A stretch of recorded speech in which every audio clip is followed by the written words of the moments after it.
couple of days ago, I was sitting on my bench press machine inside of my home gym and I was gripping around 43 kg. And I wish that was for each hand, but I'm not at that level yet. And I'm sweating bullets. I'm sweating so much, way more than usual, because for some reason it's extremely sunny in the UK, which if you live in the UK, you can relate to this. It's never sunny here. So obviously in my mind, I'm going to be like, why am I even working out? This is like a one in a month opportunity to actually enjoy the weather. I start getting thoughts of like, oh, let's just sit and relax, read a book while we're in the sun. Let's just go on a walk instead of finishing this workout. It's like 50% of my brain wants me to finish this workout. It's going, yeah, get that pump, get the gains. And then the other side of my brain is basically just thinking, bro thinks he's David Goggins, like what the hell is he doing? Let's just enjoy the sun while we can. So I'm basically now left with the crossroad. I can either leave the garage, drop all the weights, call it a day and just go enjoy the sun, and I can finish this workout and actually feel proud of myself for actually doing something productive. And for some reason, after I had that thought process, something just kicked in and I didn't even want to go outside anymore. Like I was just fully locked in on the workout. I got back down and started pushing even more weights, and there's like 4 sets. And the next thing you know, I'm doing like 50 sets of lateral raises. But why did this happen? Why did I go from wanting to leave the garage, feeling full of complacency, procrastinating mid-workout, to doing a 2-hour workout, which is like double the time I normally do it? Well, I believe there's 3 things that I've kind of learned that have allowed me to stop procrastinating. And this is one of those videos where the guy just gives you advice that isn't even practical, that isn't even worth watching. This is going to give you practical advice that you can implement right now that will basically just stop you from procrastinating. And I believe the last one, by far, is the most important one you can even do.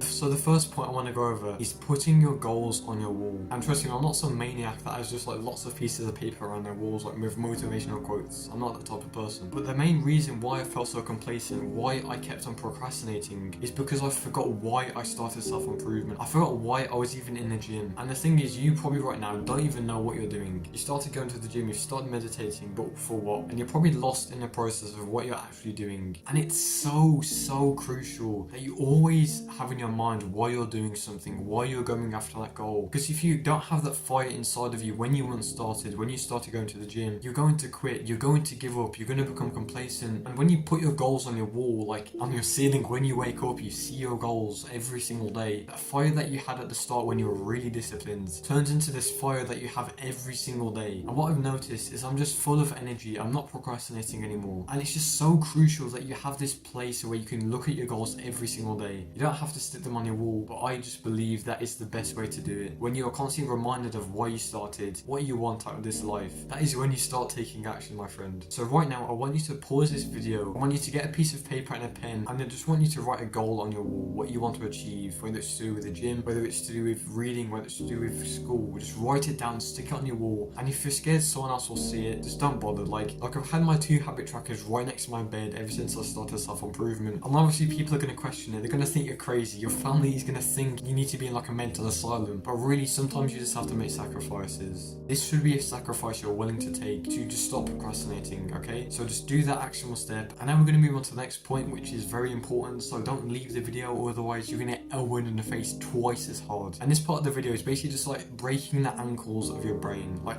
absolutely just destroying your brain in a good way, obviously. Because the thing is, when we set really large tasks that we want to do, like for example, I said a couple of days ago that I wanted to hit a 2-hour workout, no excuses, no breaks, I'm just going to do it, get out the gym. Of course my brain is going to say no to that. Of course it's going to crave comfort, like going outside in the sun. And what we want to do instead is just say to ourselves that we're going to do a small amount of work. You're going to go to the gym for 15 minutes, you're going to read 2 pages of a book, and obviously you watching this video are not brain dead, hopefully, so you will probably do this small amount of work. But the thing is, that's where we trip up our brain, because the thing is, self-improvement is a positive feedback loop, and that basically means when we do something, you're going to feel positive, you're going to feel great, we're going to feel like we've just conquered the world. And that means we're going to basically grab our brain by the balls and just up the intensity so much. And after you do this to your brain is going to retire, bro. It's unrecoverable. Like you broke the ankles of your brain so hard, it's unrecoverable, it's dead. And that means you're going to be able to hit that 2-hour workout. You're going to be able to read that 100 pages of a book. So next time you say to yourself that you're going to do a 2-hour workout, you're going to do something really difficult, instead change your mind to do a really small amount of work. And then as soon as you complete that work, you're going to want to do way more. You're going to want to keep on going. At least that's for me anyway. And other things I've said in this video won't work if you don't know this. And James Clear said this, he was the author of Atomic Habits. Basically, it's to make the habit easy as possible. The reason why we want to make habits as easy as possible to do, because if there's this slight resistance at the start, we're not going to do it. Our brain is not going to do it. Like, even for me, if there's a slight resistance at the start of doing something, sometimes I won't do the action, sometimes I won't take action. And the chances of us doing that work goes from 99% to 1%. And the way we actually show up every single day is by making the habit easy. This is the most important part that most people don't realize when they're trying to build habits, when they're trying to